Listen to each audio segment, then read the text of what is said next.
dan kepala-kepala itu menggigit kedua tanganku. Ya Tuhan, apa yang harus aku lakukan? Dan dari kejauhan, aku mendengar suara. Pergi, pergi, suara Mbak Surti. Tak lama aku melihat tangan yang berbeda dari tangan-tangan busuk itu menarikku keluar dari dalam air. Saat aku sadar, Mbak Surti sedang memegang tangan. Ayah, Bunda, tolong, ucap. Kak Abdul bangun, dan tidak lama semua berkumpul di kamarku. Ada apa ini, Mbah? Tanya ayah. Surya, anakmu dalam bahaya, ucap Mbak Surti. Bahaya gimana, Mbah? Tanya ayah. Lalu Mbah menengok ke arahku. Fikri, coba kamu keluarkan apa yang ada di dalam mulut kamu, ucap Mbah. Aku sempat bingung, namun Mbah menyuruhku membuka mulut. Saat kubuka mulutku, keluarlah air yang mengalir seperti pancuran. Semuanya kaget melihatku seperti itu. Ya Allah, Fikri, kamu kenapa? Ucap Bunda sambil menangis. Mbah, harus gimana ini? Ucap Om Aldi. Aku benar-benar takut. Begitu juga semua orang di ruangan itu. Lalu Mbah berkata, danau itu banyak makan korban. Banyak yang mati di danau itu. Dan jiwa mereka terbelenggu di situ. Mereka semua ingin membawa Fikri bersama mereka, ucap Mbah. Itulah yang menyebabkan kaki Fikri lumpuh. Sebagian rohnya sudah dibawa oleh mereka, ucap Mbah. Lalu gimana, Mbah, caranya nolongin Fikri? Ucap Bunda. Kita harus bawa dia ke danau itu sekarang juga. Kalau kita tunda, roh Fikri bisa hilang malam ini, ucap Mbah. Ayah sempat ragu dengan yang Mbah bilang, karena hari sudah larut malam.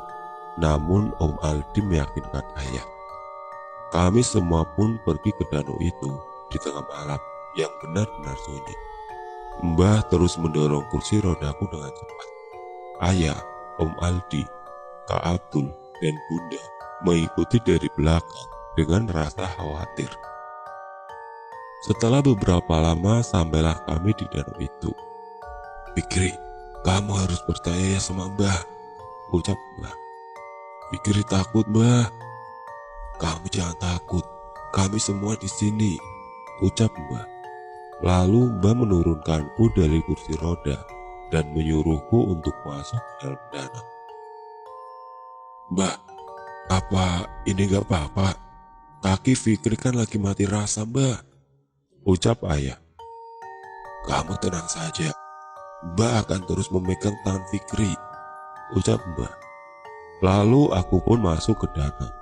Mbah memegang kedua tanganku, lalu Mbah mengeluarkan sesuatu dari kantongnya. Fikri, kamu makan garam ini. Saat kamu bertemu dengan sesuatu yang kamu takuti, ludahkan garam di mulut kamu. Aku pun memasukkan garam-garam itu ke dalam mulutku, dan Mbah pun perlahan mendorong kepalaku masuk. Kamu jangan takut, Mbah pegangi selalu tangan kamu, ucap Mbah. Setelah itu aku menutup mataku saat di dalam air. Kemudian aku mendengar banyak tangisan. Saat kubuka mataku di dalam air, banyak tubuh manusia melayang di tempatku. Mereka seperti mayat yang melayang tanpa tujuan. Sayup-sayup kudengar suara Mbah. Fikri, kalau kamu dengar Mbah, kamu cari roh yang menyerupai kamu, ucap Mbah. Dengan perasaan yang sangat ketakutan, aku melihat sekeliling mayat-mayat itu. Namun aku tidak melihat apa yang dibilang Mbah. Lalu dari kejauhan, kulihat beberapa mayat menarik sebuah tubuh untuk masuk ke dalam air. Jika kulihat lebih jelas, itu adalah tubuhku. Aku bingung, bagaimana aku mendekat pada tubuhku. karena mayat-mayat itu sedang menarik-narik tubuhku.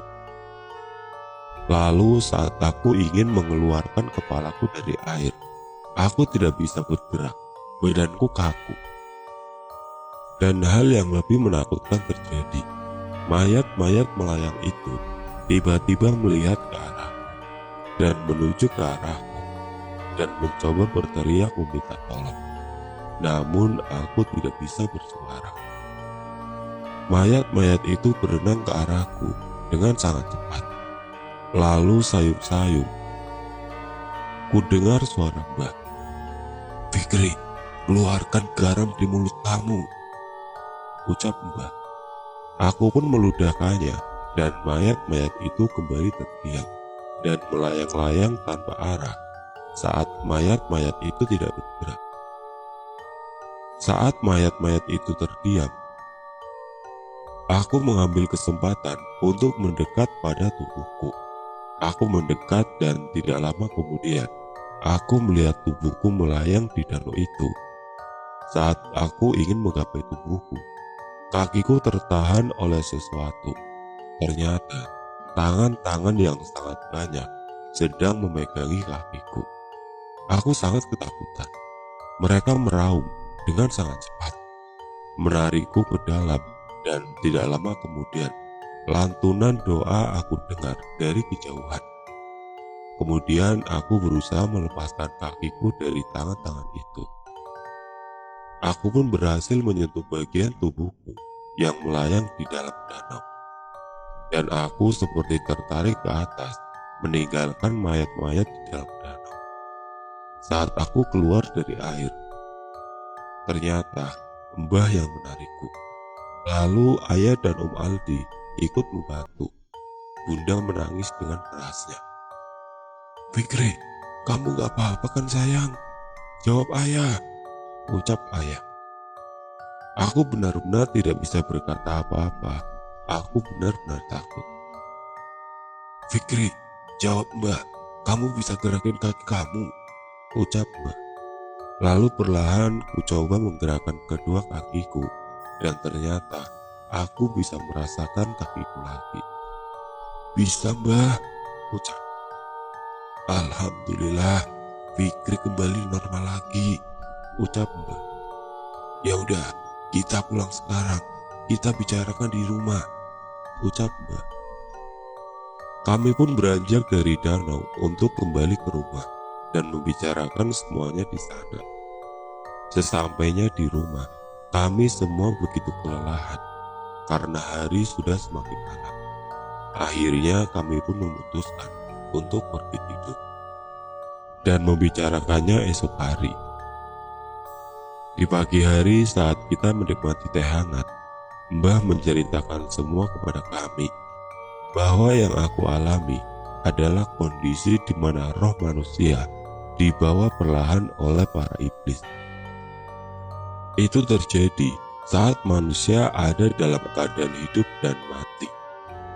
Mereka akan membawa roh manusia secara perlahan, dan setiap bagian yang diambil akan membuat manusia tidak dapat merasakan bagian tubuhnya.